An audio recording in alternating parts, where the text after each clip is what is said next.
الحمد لله وكفى والصلاة والسلام على سيد الرسل وخاتم الأنبياء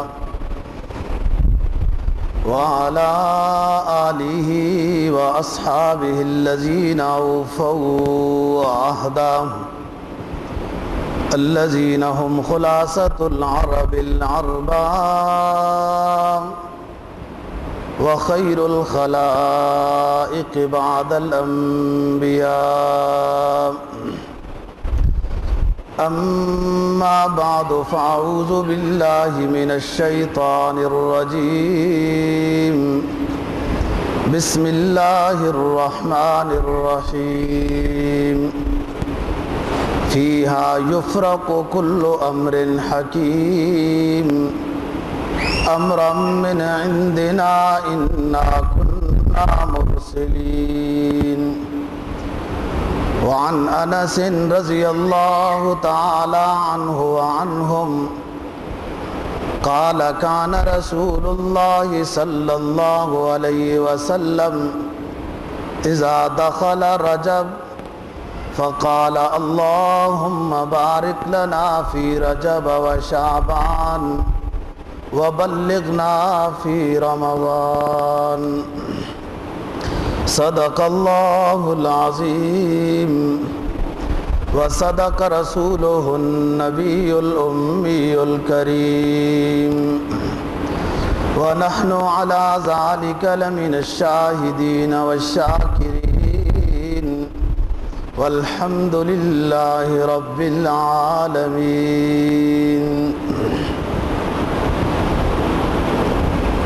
25ویں پارے سورہ دخان کی دو چھوٹی سی آیات کریمہ تلاوت کی ہیں اور رسول اللہ صلی اللہ علیہ وسلم کا ایک ارشاد پاک تلاوت کیا ہے جس کے اندر شعبان کی فضیلت بیان کی گئی ہے. آیت کریمہ کا مفہوم یہ ہے کہ اس رات میں فیصلے کیے جاتے ہیں اور یہ فیصلے ہماری طرف سے ہوتے ہیں اور ہم ہیں فرشتوں کو انبیاء کو بھیجنے والے. اس آیت کریمہ کے دو مفہوم ہیں. فیہا کی ضمیر لیلہ مبارکہ کی طرف لوٹ رہی ہے.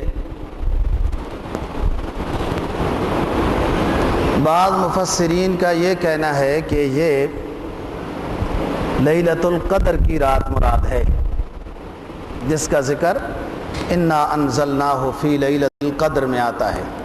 رمضان کے آخری عشرے میں جو رات آتی ہے. بعض مفسرین کا کہنا یہ ہے کہ اس میں 15ویں شعبان والی رات کا ذکر ہے کہ اس میں فیصلے حوالے کیے جاتے ہیں. اس میں فیصلے بھی کیے جاتے ہیں, اس رات میں بھی فیصلے کیے جاتے ہیں. اس پر مفسرین نے دونوں راتوں کی اس فضیلت والی بات کی تطبیق یوں دی ہے کہ 15ویں شعبان میں فیصلے کیے جاتے ہیں, لیلۃ القدر والی رات میں حوالے کیے جاتے ہیں. بعض نے یہ تطبیق یوں دی ہے کہ 15ویں شعبان کی رات میں دنیاوی فیصلے کیے جاتے ہیں, موت و حیات, رزق وغیرہ کے. لیلۃ القدر کی رات میں اخروی فیصلے کیے جاتے ہیں, مغفرت اور یہ. بعض حضرات نے تطبیق یوں دی ہے کہ 15ویں شعبان بھی فضیلت والی رات ہے, اس سے لیلۃ القدر تک کے فیصلے اس میں کیے جاتے ہیں اور آگے پھر فیصلے لیلۃ القدر کی رات میں کیے جاتے ہیں۔ اکثر رجحان پہلی تفسیر کی طرف ہے مفسرین کا کہ فیصلے اس رات میں کیے جاتے ہیں، مغفرت وغیرہ تو اس رات میں بھی کی جاتی ہے، مستقبل کے 1 سال کے فیصلے اس رات میں کیے جاتے ہیں اور لیلۃ القدر کی رات میں حوالے کیے جاتے ہیں۔ یہ فرق کیوں رکھا؟ اس میں کیے جاتے ہیں، اس میں حوالے کیے جاتے ہیں کہ ان فیصلوں کو اچھا فیصلہ لوگ عبادت کر کے کرا سکتے ہیں۔ شعبان کے مہینے کو بابرکت اپنے لیے بنا کر اس میں ہونے والے فیصلے اپنے لیے اچھے فیصلے کرا سکتے ہیں۔ یہ تقدیر معلق ہے اور وہ تقدیر مبرم ہے، اس میں اٹل ہو جائے گا لیلۃ القدر میں۔ تو فرمایا فیہا یفرق کل امر حکیم، اس میں فیصلے کیے جاتے ہیں اللہ رب العزت کی طرف سے حکمت کے ساتھ۔ امرا من عندنا انا کنا مرسلین، ہم ہی پھر فرشتوں کو بھی بھیجتے ہیں، ہم ہی پیغمبروں کو بھیجنے والے ہیں۔ جو حدیث تلاوت کی اس کا مفہوم یہ ہے، جناب نبی پاک صلی اللہ علیہ وسلم کا معمول نقل کیا ہے حضرت انس رضی اللہ تعالیٰ عنہ نے کہ جب رجب کا مہینہ شروع ہو جاتا تو آپ صلی اللہ علیہ وسلم یہ دعا کیا کرتے تھے، اے اللہ رجب اور شعبان میں برکت عطا فرما اور رمضان ہم کو نصیب فرما۔ رجب اور شعبان میں برکت نصیب فرما اور رمضان ہم کو نصیب فرما، یہ دعا کرتے تھے۔ اور ایک حدیث میں یوں ذکر ہوا ہے کہ حضرت کا معمول تھا بڑی پابندی سے رجب کے آخری دنوں میں شعبان کا چاند دیکھنے کا، اور مہینوں کا بھی چاند دیکھتے تھے، لیکن اسلامی چاندوں میں جیسے آدمی رمضان کا چاند اہتمام سے دیکھتا ہے، عید الفطر کا چاند دیکھتا ہے، پھر شوال ذوالقعدہ ذی الحجہ کا چاند اہتمام سے دیکھتا ہے کہ ان سے کچھ اسلام کے تہوار متعلق ہیں، ایسے ہی رسول اللہ صلی اللہ علیہ وسلم شعبان کا چاند بھی اہتمام سے دیکھتے تھے، اور جیسے شعبان شروع ہو جاتا تھا تو عام معمول کی جو عبادت تھی آپ صلی اللہ علیہ وسلم کی، اس معمول کی عبادت سے بڑھ کر عبادت کرنا شروع کر دیتے تھے۔ اور کئی روایات میں 13ویں، 14ویں اور 15ویں شعبان کا روزہ ثابت ہے۔ ویسے بھی ایام 20 کا روزہ مستحب ہے، سفید راتوں کا روزہ، جن راتوں میں چاند خوب روشنی دیتا ہے ان کو ایام 20 کہتے ہیں، سفید۔ تو وہ 13ویں اور 14ویں اور 15ویں میں چاند پورا ہوتا ہے، 14ویں میں خوب چمکتا ہے، 13ویں اور 15ویں میں بھی چمکتا ہے۔ تو مہینے میں، ہر مہینے میں ان روزوں کی فضیلت ہے، اور پھر شعبان میں زیادہ اہتمام کرتے تھے۔ اور ابتدائی شعبان میں گویا کہ رمضان کا استقبال ہو رہا ہے، کسی معزز مہمان کا جب استقبال کرنا مقصود ہو تو گھر سے باہر نکل کر کرتے ہیں، اور اس کو الوداع کرنا بھی جب ہو محترم مہمان کو تو گھر سے باہر نکل کر الوداع کرتے ہیں۔ گھر سے باہر نکل کر استقبال کا مطلب یہ ہے کہ شعبان میں کچھ روزے رکھ لیے جائیں، رمضان کا استقبال ہے۔ اور رمضان کا الوداع یہ ہے کہ ستم من شوال کان کصیام الدہر، شوال کے 6 روزے اس کا اتنا ثواب ہے جیسے زمانے میں روزے رکھ لیے۔ تو وہ رمضان کو الوداع کرنا ہے شوال کے 6 روزے رکھ کے، اور بہت فضیلت ہے۔ آپ صلی اللہ علیہ وسلم کا معمول ابتدائے شعبان میں خوب عبادت کا تھا، ابتدائے شعبان میں، اور آخر شعبان میں جیسے 15ویں سے بعد آخری عشرہ ہو گیا تو پھر روزہ رکھنا اتنا پسند نہیں کرتے تھے۔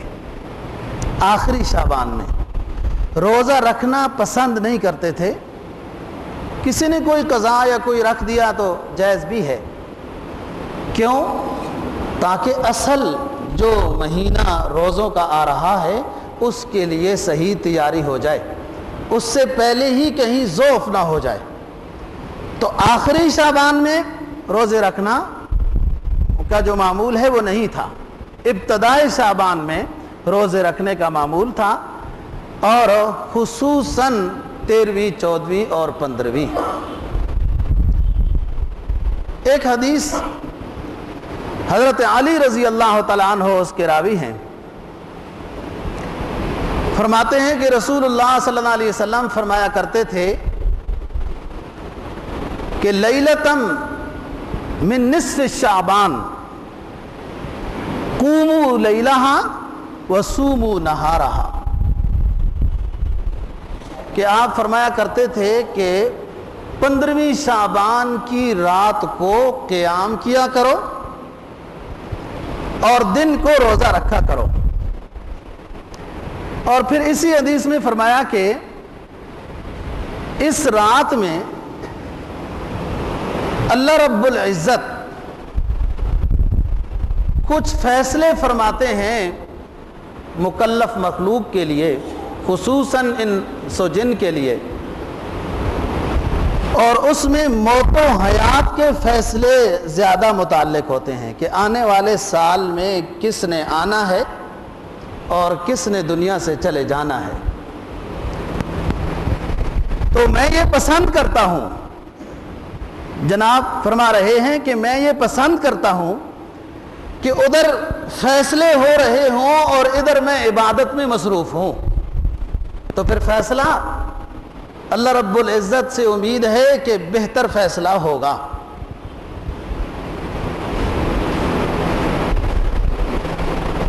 شعبان کی 15ویں شب کو ہمارے عرف میں شب برات کہتے ہیں، اور رمضان کے آخری عشرے کی مبارک رات کو لیلۃ القدر کہتے ہیں۔ سوچنے کی بات یہ ہے کہ شب برات، شب فارسی کا لفظ ہے، برات اردو میں بھی استعمال ہوتا ہے اور عربی کا لفظ بھی ہے، تو یہ کہیں 15ویں شعبان والی رات ہماری ہی کہیں اختراع تو نہیں ہے، ہم نے خود ہی تو نہیں کہیں بنا لی 15ویں رات کی، 15ویں شعبان کی فضیلت۔ دوستو، 15ویں شعبان کی فضیلت کے بارے میں موجودہ حالات میں اہل سنت والجماعت کے 3 طبقات ہیں۔ ایک طبقہ اہل سنت والجماعت کا یہ ہے کہ وہ سرے سے 15ویں شعبان کی فضیلت کا بالکل قائل ہی نہیں ہے، وہ ان تمام روایات کو ضعیف، مرجوع یا موضوع کہتے ہیں کہ احادیث سے 15ویں شعبان کی فضیلت ثابت نہیں ہے۔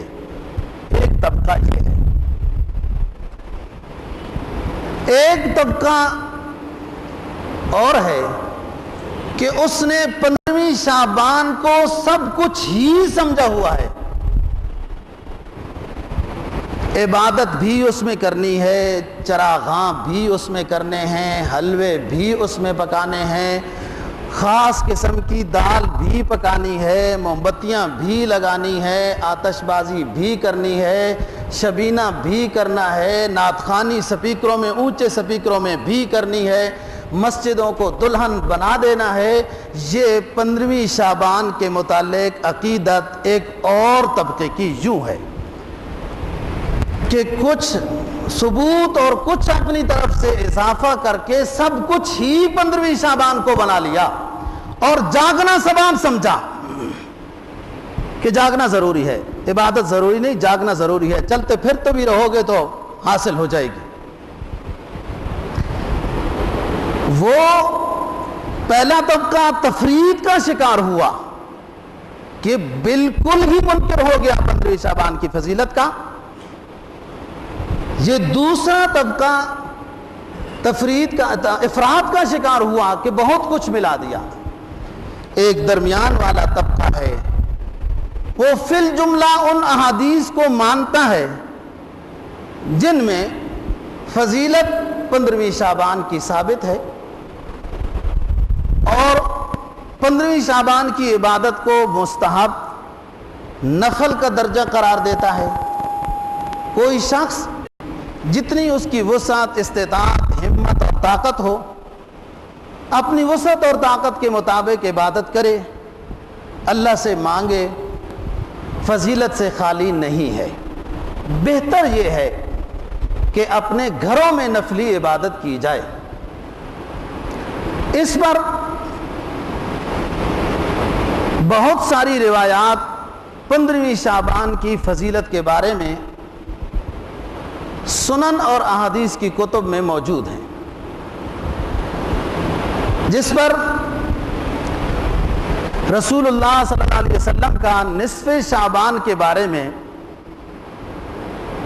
کئی روایات ہیں کہ اللہ رب العزت یطلع علی اسمائہ، آسمان دنیا پر نازل ہو کر دیکھتے ہیں کون کیا کر رہا ہے، اور پھر اس میں مغفرت کر دیتے ہیں جو مغفرت مانگ رہا ہے، جو رزق مانگ رہا ہے اس کو رزق دے دیتے ہیں، جو اور کچھ مانگ رہا ہے اللہ تعالیٰ اس کے لیے وہ فیصلہ کر دیتے ہیں۔ اور ایک حدیث میں بیان فرمایا کہ ندا لگائی جاتی ہے، الا هل من مستغفر فاغفر له، الا هل من مسترزق فارزق له، کیا ہے کوئی ہم سے مغفرت طلب کرنے والا، ہم اس کی مغفرت کرتے ہیں، کیا ہے ہم سے کوئی رزق طلب کرنے والا، ہم اس کو رزق دیتے ہیں، الا هل من معافیہ فاعافیہ، ہے ہم سے کوئی درگزر کا سوال کرنے والا تو ہم اس کے لیے درگزر کریں گے، ہاکذا ہاکذا حتی یطلع الفجر، یہاں تک کہ صبح کی اذانیں شروع ہو جاتی ہیں۔ یہ ندا لگی رہتی ہے اور یہ ندا شروع ہوتی ہے بعد المغرب، سورج غروب ہونے کے بعد یہ شروع ہوتی ہے اور صبح کی اذانوں تک یہ غیبانہ آواز جاری رہتی ہے کہ ہم سے کوئی معافی مانگے، ہم سے کوئی رزق مانگتا ہے، کوئی سکون مانگتا ہے، راحت مانگتا ہے، وہ مانگے ہم دیں گے۔ ایک حدیث میں رسول اللہ صلی اللہ علیہ وسلم کا فرمان ہے کہ جو شخص صدق دل سے ان مبارک راتوں میں اپنے گناہوں کی معافی اللہ تعالیٰ سے مانگتا ہے، بشرطے کہ وہ مشرک نہیں ہے، بغض اور کینے والا نہیں ہے، متکبر اور ٹخنے چھپانے والا نہیں ہے، شرابی نہیں ہے، اور قطع تعلقی کرنے والا نہیں ہے، والدین کا نافرمان نہیں ہے، تو ہم ایسے شخص کی تمام گناہوں کی معافی کر دیں گے۔ ایک روایت میں ایک اور بندے کا بھی اضافہ ہے، کہ وہ بدکار خاتون جو گندے طریقے سے رزق کماتی ہے اس کی مغفرت بھی نہیں کریں گے۔ قطع تعلقی والا، والدین کا نافرمان، بدکار عورت، کینے والا، ٹخنے چھپانے والا، مشرک، شرابی، چغل خور، ان لوگوں کی ان مبارک راتوں میں بھی مغفرت نہیں ہوگی۔ پہلے ان گناہوں کی معافی کرا کے آئے، پکا عہد کرے ہم سے، پھر ان گناہوں کی معافی اور دیگر مغفرت بھی ہو جائے گی۔ دوستو، ہم رسم و رواج پر بہت چل چکے ہیں، آزما لیا ہے سب۔ اسلام کو عقیدت سے نہیں اپناتے ہو تو آزمائش کے طور پر اپنا لو، یہ ہر طرح ہی اس میں خوبی ہی خوبی ہے۔ ٹخنے چھپانا یہ گناہ کبیرہ ہے، خواہ نماز میں ہو خواہ غیر نماز میں ہو۔ آپ احادیث کا مطالعہ کر لیجئے، اور پھر اس کے بعد اگر میں غلط بات کہہ رہا ہوں تو آپ کو حق حاصل ہے کہ آپ مجھے یہ کہہ سکتے ہیں کہ آپ منبر رسول پر بیٹھ کر یہ مولوی صاحب کیسی بات کرتے ہو۔ ما اسفل من الکعبین من الازار فی النار، وہ حصہ ٹخنوں کا جہنم میں جائے گا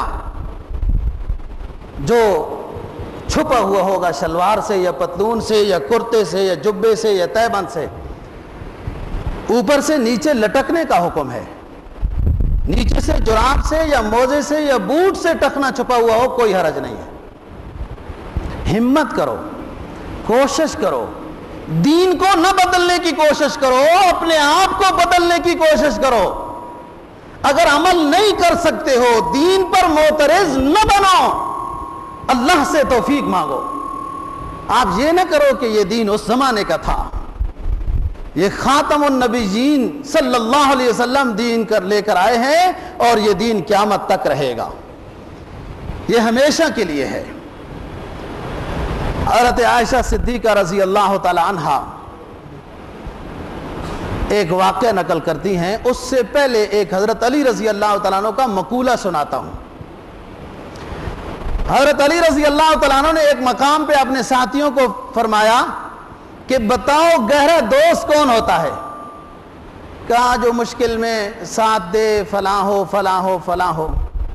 کہا ٹھیک ہے، میری اصطلاح میں دوست کی تعریف یہ ہے، من یطلع علی عیوبی فہو خلیلی، جو میرے عیب مجھے بتائے وہ میرا گہرا دوست ہے۔ میں آپ کو جو کمزوریاں بتاتا ہوں نا معاشرے کی، یہ آپ کا دوست ہونے کے ناطے سے بتاتا ہوں کہ ہمیں عیب سے اطلاع ہو تاکہ آہستہ آہستہ ہمیں توفیق ہو اور وہ عیب ہم سے دور ہو جائیں۔ تو حضرت عائشہ صدیقہ رضی اللہ تعالی عنہا ایک واقعہ نقل کرتی ہیں کہ میں رات کو سوئی ہوئی تھی، جب کروٹ وغیرہ بدلی ہے تو حضرت کو گم پایا۔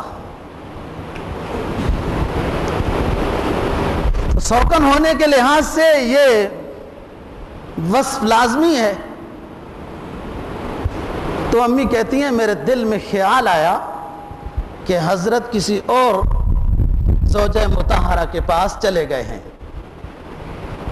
بہرحال میں نے دیکھا تو کسی اور حجرے میں نہیں تھے، وہ ساتھ ہی حجرے تھے۔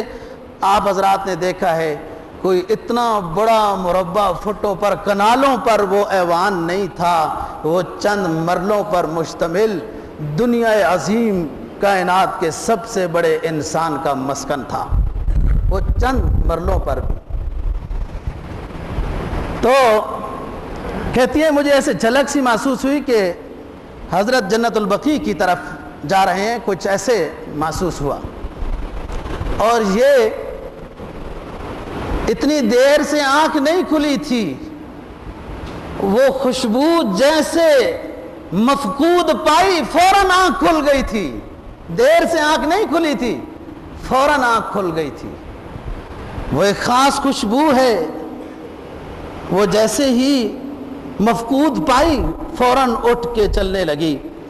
تو جنت البقیع میں حضرت دعاؤں میں مصروف تھے، قبرستان میں کھڑے تھے۔ دوستو، یہ موت اور قبر بڑی مشکل منزل ہے، بڑی مشکل۔ حضرت عثمان غنی رضی اللہ تعالیٰ عنہ کبھی کبھی قبرستان میں جایا کرتے تھے کہ دل میں رقت آتی ہے، اپنا گھر یاد آتا ہے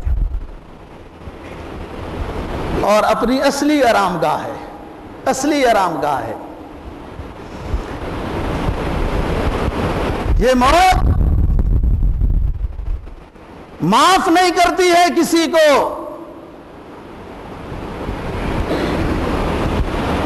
دنیا ہستی کے عظیم لیڈر بھی اس کا ذائقہ چکھنے پر مجبور ہوتے ہیں۔ میں عیاش لیڈروں کی کیا بات کروں، میں رسول اللہ صلی اللہ علیہ وسلم کی مبارک جماعت کے ایک شخص کی بات کرتا ہوں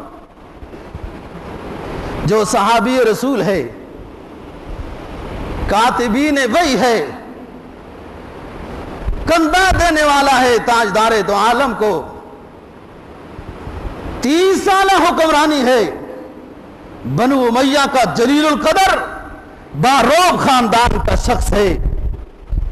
اور جب پیدا ہوا تو امی نے کہا یہ مکے کا سردار ہے، تو ابو نے کہا میرے بیٹے کی توہین کی ہے، یہ مکے کا سردار نہیں، پورے خطہ عرب کا یہ سردار ہے، اس کے پیشانی سے یہ محسوس ہوتا ہے۔ حضرت امیر معاویہ رضی اللہ تعالیٰ عنہ جب دمشق کو دارالخلافہ بنایا، 30 سال حکومت بڑی حکومت ہوتی ہے، اور یہ وہ بنو امیہ کا باروب سردار ہے۔ دوستو، اپنے بیانات میں یہ شخص کہتا تھا کہ اے عثمان کے خلاف بغاوت کرنے والوں، نکلو نا اب کبھی، اس حیائے رسول ذوالنورین کی شرافت سے غلط فائدہ اٹھاتے ہوئے بغاوت کرتے تھے۔ آ جاؤ نا کبھی، نام تو لو کہ ہم ہیں حضرت عثمان غنی رضی اللہ تعالیٰ عنہ کے خلاف بغاوت کرنے والے، کبھی آؤ تو صحیح۔ سر کسی نے نہیں اٹھایا تھا۔ اور اب بیماری سے معذور ہو گیا ہے یہ شخص، اور بیٹیاں کروٹ بدل رہی ہیں۔ کہا میرے سر پہ مالش کر دو، آنکھوں میں سرما لگا دو۔ اب لگتا ہے صحابی رسول کا وقت آ گیا ہے، اور کروٹیں جب بدل رہی ہیں دو بیٹیاں، تو کہنے لگے کہ ایک ڈاواڈول شخص کی کروٹیں بدل رہی ہو، بس وہ جا رہا ہے جس کے حکم سے اللہ رب العزت کے فضل و کرم سے، جس کے حکم سے استنبول تک کفر لرزتا تھا، آج خود وہ کروٹ نہیں بدل سکتا۔ آپ ایک ڈاواڈول شخص کی کروٹ بدل رہی ہو تو بیٹیوں کی چیخ نکل گئی۔ حضرت امیر معاویہ رضی اللہ تعالیٰ عنہ نے اس وقت ایک جملہ ارشاد فرمایا، اذ المنیۃ انشبت اظفارہا القیت کل تمیمۃ لا تنفع وَإِذَا الْمَنِيَّةُ أَنْشَبَتْ أَظْفَارَهَا۔ اے میرے بیٹیوں، جب موت اپنے پنجے کسی میں گاڑ لیتی ہے تو پھر ان پنجوں سے کوئی اپنے آپ کو چھڑا نہیں سکتا۔ القیت کل تمیمۃ لا تنفع، پھر ہر تعویذ دھاگا بھی غیر نافع محسوس ہوتا ہے، اس لیے کہ کائنات کے خالق کا آرڈر متوجہ ہو چکا ہے، اور اس کا اعلان ہے اذا جاء اجلهم لا يستأخرون ساعة ولا يستقدمون. جب ہمارا اجل کا آرڈر، روح قبض کرنے کا آرڈر متوجہ ہو جاتا ہے تو وہ تقدم تاخر کا شکار نہیں ہوتا. یہ ہو رہا ہے اب. اور پھر بیٹے کو بلایا کہ بیٹے ادھر آؤ. ایک سفر میں ہم تھے. کیا مبارک وہ وقت تھا. ہمارے سفر کے مسافروں کا سالار رسول اللہ صلی اللہ علیہ وسلم تھا. ہم ساتھ تھے اور جناب جب وضو کرنے لگے تو میں نے لوٹا اپنی اخروی سعادت سمجھتے ہوئے وہ لوٹا لے لیا اور اجازت چاہی کہ حضرت میں وضو کرواتا ہوں. آپ نے فرمایا ٹھیک. اور پاؤں دھوتے وقت سہارا لیا تو میرے کرتے پہ نظر پڑی. کہا معاویہ کرتا پھٹا ہوا ہے. کہا جی ہاں حضرت پھٹا ہوا ہے. کہا کرتا دے دوں. تو میں نے عرض کیا میں بھی اور میرے ماں باپ آپ پر قربان ہوں. آپ کا کرتا میرے لیے دنیا آخرت کے واسطے نجات کے لیے کافی ہے. ضرور عنایت فرمائے. مجھے حضرت نے کرتا عنایت فرمایا اور میں نے کرتا ایک دفعہ پہنا ہے اور پھر سنبھال کے یہ رکھا ہوا ہے. اور آپ نے ایک دفعہ اپنی زلفوں کو ٹھیک کیا تو وہ بال میں نے ڈبیا میں رکھے ہوئے ہیں اور ناخنوں کو درست فرمایا تو چند ناخن میری ڈبیا میں ہیں. اے میرے بیٹے جب میں مر جاؤں غسل سے کفن سے فارغ ہو کر یہ کرتا اوپر پہنا دینا. میری آنکھیں بند کر کے آنکھوں کے نیچے رسول اللہ صلی اللہ علیہ وسلم کے بال اور ناخن رکھ دینا. میری ہونٹوں کے قریب بھی آپ کے بال اور ناخن رکھ دینا. اگر قبر میں میدان حشر میں معاویہ کو کوئی چیز کام آئی تو معاویہ کا ایمان و یقین ہے کہ رسول اللہ صلی اللہ علیہ وسلم کا کرتا اور آپ کے ناخن اور بال مبارک میرے لیے نجات کا ذریعہ بنیں گے. جس آنکھ کے قریب امام الانبیاء کے ناخن ہوں گے اس آنکھ کو کیسے آگ پکڑے گی اور اس آنکھ کو اللہ اور اللہ کے رسول کا جنت کا نظارہ محسوس ہوگا.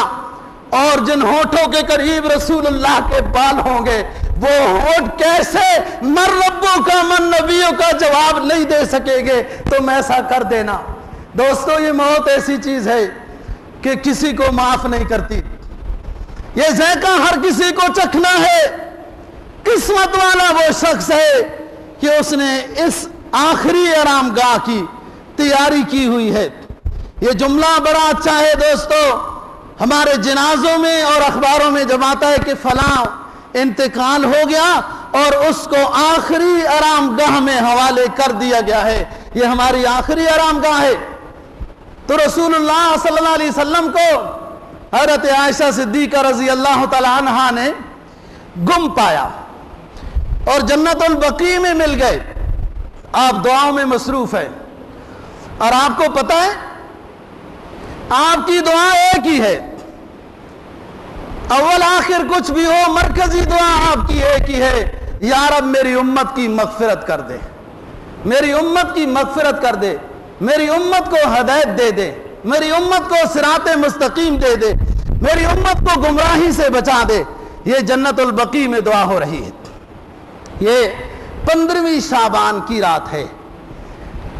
پورے زمانے حیات رسول صلی اللہ علیہ وسلم میں ایک مرتبہ آپ کا 15ویں شعبان میں قبرستان جنت البقیع میں جانا ثابت ہے. دوستو جو بات جتنی ثابت ہو اس کو اتنا رکھنا انصاف ہے اور حد سے تجاوز کرنا اس بات میں پھر یہ دین میں اضافہ کرنا ہے جو بدعت کی شکل بن جاتی ہے. آپ اجتماعی شکل میں نہیں گئے, کسی کو بتائے بغیر گئے ہیں, زندگی میں ایک دفعہ گئے ہیں، لہذا اسی طرح کوئی شخص ایک آدھ دفعہ چلا جاتا ہے بغیر اجتماعی شکل میں اور جا کر دعا کرتا ہے، سنت سمجھ کر جاتا ہے، ثواب ہے۔ لیکن لازمی سمجھنا کہ ہر شعبان کی 15ویں شعبان کو جانا ہی جانا ہے قبرستان میں، اور اجتماعی شکل میں جانا ہے، گاں گاں کر جانا ہے، چراغاں کرنا ہے قبرستان کو، یہ حد سے تجاوز ہو گیا ہے، اسی کو بدعت کہتے ہیں۔ تو ہم نے دوستو شریعت کو سمجھنے کی کوشش نہیں کی ہے، جس کی وجہ سے ہمیں راہ اعتدال نصیب نہیں ہوا۔ جہالت اور نفس کی خواہش یہ انسان کو راہ اعتدال سے دور کرتی ہیں۔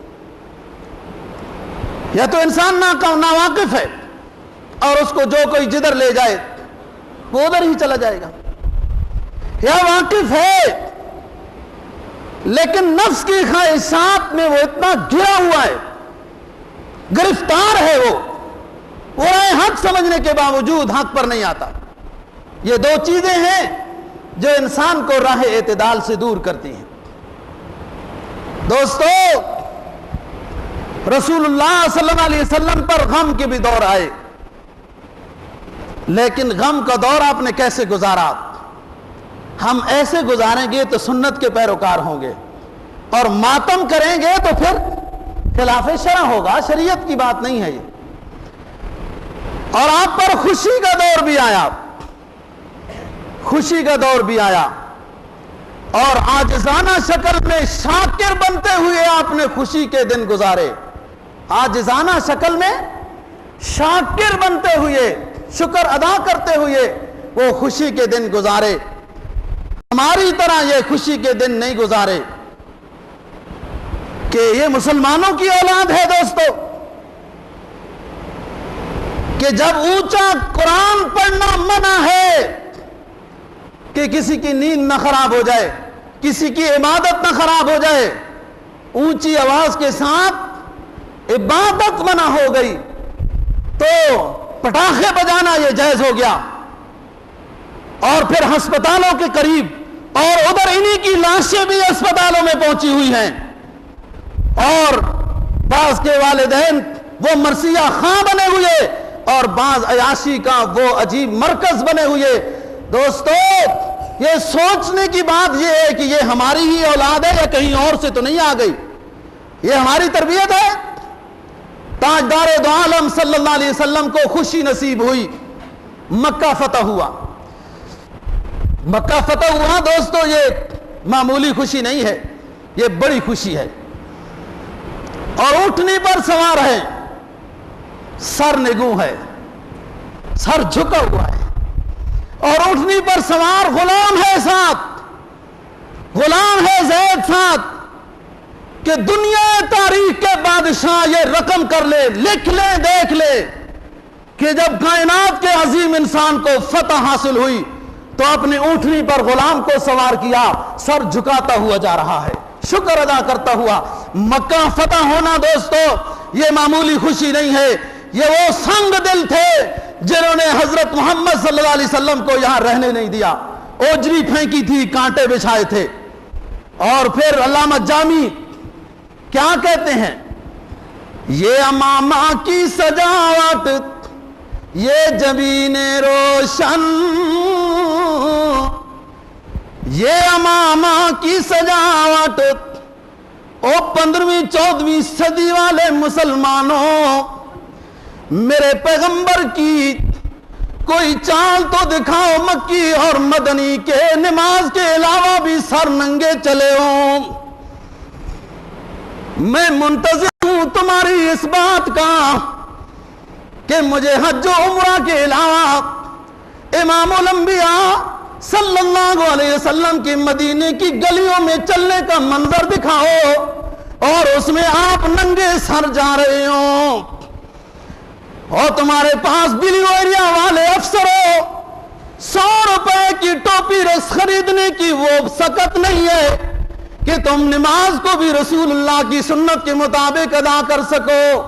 اور کس محدث نے تمہیں کہا ہے کہ نمازیں ننگے سر پڑھا کرو، میں اس کو محدث نہیں کہتا ہوں، کائنات کا سب سے بڑا جاہل کہتا ہوں۔ یہ پگڑی باندھی ہوئی ہے، اور علامہ جامی کہتے ہیں یہ امامہ کی سجاوٹ، یہ جبین روشن، یہ قبائے عربی اور نیچا دامن، مرحبا مرحبا سید مکی مدنی العربی، دل و جاں بات فدایت کے عجب خوش لقبی، اے مکی اے مدنی اے عربی، میرے ماں باپ خاندان آپ پہ قربان ہو، کیسا رحیم و کریم فاتح بن کر آیا ہے مکہ کا تو۔ اور پھر کیسا ہوا؟ وہ ظالم آئے سامنے بیٹھ گئے کہ پتہ نہیں ہمارے ساتھ کیا ہونے والا ہے۔ آپ نے فرمایا لا تثریب علیکم اليوم، کوئی گلہ شکوہ نہیں، معافی معاف ہے، ہم پہلے ہی معاف کر کے آئے ہیں۔ یہ خوشی کے موقع پہ رسول اللہ صلی اللہ علیہ وسلم کا کردار ہے۔ دوستو پاکستان خوشی، الحمدللہ خوشی، بہت بڑی خوشی ہے، سعادت ہے، اور یہ ہمارے ہاتھوں سے جا رہا ہے، اس لیے کہ کسی نعمت کی جب قدر نہ کی جائے تو وہ چھن جاتی ہے، اور نعمت پر جب شکر ادا کیا جائے تو وہ اضافہ ہوتا ہے۔ اس کی برکتیں اٹھائی جا رہی ہیں، اللہ رب العزت ناراض ہے ہم سے، رزق کی برکت اٹھائی جا رہی ہے۔ جو پاکستان کی سرزمین کی اپنی اصلی اساس ہے، وہ گندم وغیرہ غلات پہلے وہ اٹھا لیے گئے، اب امن اٹھایا جا رہا ہے۔ ہماری خوشی کیا ہے؟ ہمارے اطراف میں تو ہمارے بھائیوں کو ذبح کیا جا رہا ہے، ہم کس خوشی میں ہیں؟ تو اے دوستو اپنی اولاد کو سنبھالو، سمجھاؤ، بے راہ روی میں نہ لے جاؤ، یہ پوچھو گی قُوْ أَنفُسَكُمْ وَأَهْلِيكُمْ نَارًا۔ تو میں 15ویں شعبان کی بات کر رہا ہوں کہ حضرت علی رضی اللہ تعالیٰ عنہ کا فرمان ہے کہ آپ صلی اللہ علیہ وسلم اکثر فرمایا کرتے تھے کہ نصف شعبان میں رات کو قیام کرو، دن کو روزہ رکھو، اور اگر کوئی 13ویں 14ویں 15ویں یہ تینوں تاریخوں کو روزہ رکھتا ہے تو اور اچھی بات ہے، مستحب عبادت ہے دوستو، اس میں یہ کوئی ثبوت نہیں ہے چراغاں کا، نعت خوانی کا، شبینے کا، لوگوں کو بے آرام کرنے کا، مسجدوں کو سجانے کا، یہ اپنی طرف سے اختراع ہے، اور اصل بات یہ ہے نفلی عبادت اپنے گھر میں ہو۔ آپ نے دیکھا ہے حضرت عائشہ صدیقہ رضی اللہ تعالیٰ عنہ نے رسول اللہ صلی اللہ علیہ وسلم کو گم پایا، کہاں سے؟ مسجد نبوی سے نہیں، حجرہ عائشہ سے، اپنے حجرے سے اپنے سرتاج کو گم پایا۔ معلوم ہوا کہ آپ اپنے کمرے میں حجرے میں نفلی عبادت کر رہے تھے، اور پھر وہاں سے اٹھ کر جنت البقیع میں چلے گئے۔ اور قرآن و حدیث کو سمجھو، ہماری جو اساس ہیں، خزانہ ہیں، ہماری جو صلاحیتیں ہیں، دینی اقدار و اشخاص ہیں، وہ دو طرح سے بگڑے ہیں۔ کچھ ہنود کے ہندوؤں کی معیت کے ساتھ رہنے کا ایک زمانہ ہمارے ساتھ متعلق ہے، کچھ ان کے رسم و رواج ہمارے اندر داخل ہو کر ہمارے دین کے بگاڑ کا سبب بنے، اور کچھ فرنگی تہذیب نے ہمیں خرید لیا، جس سے ہم کچھ اور اخلاق سے یہاں سے چلے گئے۔ اور دوستو یہ آہستہ آہستہ سرمایہ چلا جائے گا، اپنے اندر دینی تعلیم لاؤ، دینی تربیت لاؤ، اپنی اولاد کی اچھی تربیت کرو، قرآن و حدیث کو سمجھنے کی کوشش کرو۔ اقبال کہتا ہے نا، کسے خبر ہزاروں مقام رکھتا ہے، کسے خبر ہزاروں مقام رکھتا ہے، وہ فقر جس سے ہے بے پردہ روح قرآنی، مالداری کی ہوس میں اپنے عقائد کو نہ بھول جاؤ، اپنے اعمال کو نہ چھوڑو کہ ہم اسلام کو اپنا اوڑھنا بچھونا بنائیں گے تو بھوکے مر جائیں گے۔ اگر بھوکا مرنا ہوتا تو کب سے طالبان غاروں میں رہتے ہوئے مر چکے ہوتے۔ کسے خبر ہزاروں مقام رکھتا ہے وہ فقر جس سے ہوتی ہے بے پردہ روح قرآنی۔ یہ فقیروں کی جماعت ہے جس نے قرآن کی تفسیر لکھی ہے، وہ فقیروں کی جماعت ہے جس نے حدیث لکھی ہے، وہ فقیروں کی جماعت ہے جس نے قرآن و حدیث کی شرح لکھی ہے۔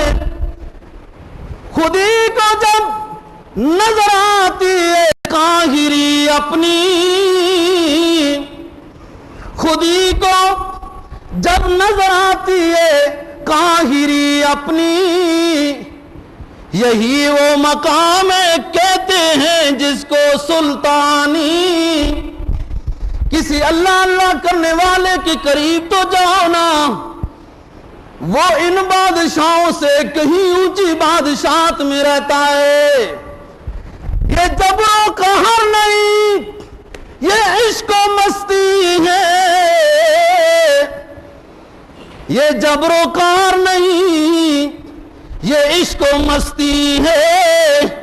کیوں کہ جبر و قہر سے ممکن نہیں جہاں بانی۔ آج بھی جبر و قہر کی حکمرانی کرنے والے وہ میزائل تو رکھتے ہیں، بم تو رکھتے ہیں، قتل تو کر دیتے ہیں، لیکن لوگوں کے دلوں کو جیت نہیں سکتے۔ ان مظلوم لوگوں کے دلوں کو کھول کے ٹنٹولو نا، ہزار بار ان ظالموں پر، ہزار بار ان ظالموں پر یہ مظلوم دل لعنت بھیجتے ہیں۔ یہ جبر و قہر نہیں، اللہ اللہ کرنا، اللہ سے لو لگانا، یہ جبر و قہر نہیں، یہ عشق و مستی ہے۔ اور جبر و قہر سے ممکن نہیں جہاں بانی۔ جبر و قہر سے قتل تو کر سکتے ہو لیکن دلوں کو نہیں جیت سکتے، پھر چھپ جاتے ہو، مواخذے سے ڈر جاتے ہو۔ جب ٹینک چلاتے تھے تو غرور میں تھے، اب میدان میں آ کے مواخذے میں اپنے سامنے پیش کر دینا چاہیے۔ جب صاف ستھرا ہو تو سب دنیا کو سمجھ آ جائے گا کہ سابقہ 8-9 سالہ حکمران میں ہمارا بڑا عادل حکمران تھا، اپنے آپ کو عدالت کے کٹورے میں لا کھڑا کیا۔ ایک مثال قائم ہو جائے گی۔ کیا گیا ہے غلامی میں مبتلا تجھ کو، کیا گیا ہے غلامی میں مبتلا تجھ کو، کہ ہو نہ سکی تجھ سے فقر کی نگہبانی۔ اصحاب صفہ کی داستان کی نگہبانی تجھ سے نہ ہو سکی۔ مسلمان چمکتا تھا جس کا داغ سجود، مسلمان چاند کی طرح، مسلمان چمکتا تھا جس کا داغ سجود، خرید لی ہے فرنگی نے وہ مسلمانی۔ کچھ دوستوں، ہندوؤں نے ہم پہ ایسا اثر کیا کہ کہیں کنڈے آ گئے، کہیں آتش بازیاں آ گئیں، کہیں تیجے آ گئے، کہیں 40ویں آ گئے، کہیں مزاروں پہ طبلہ سرنگی کی محفلیں آ گئیں۔ یہ تو ہنود نے، یہود نے ہم پہ اثر، ہندوؤں نے ہم پہ اثر کیا کہ ہمارے دین میں بگاڑ ڈالا، اور ہم بھی خوش ہو کے انہی کی ماننے لگے۔ جو سیدھا راستہ بتائے اس کو وہاں بھی کہنے لگے۔ اور کچھ فرنگی نے ہم کو سہرگاہیں دی، کچھ اور تعیش دیا، تو خرید لیے فرنگی نے ہم سے وہ مسلمانی۔ اللہ تعالی ہمیں صحیح دین کی سمجھ اور عمل کی توفیق نصیب فرمائے۔ وآخر دعوانا الحمد۔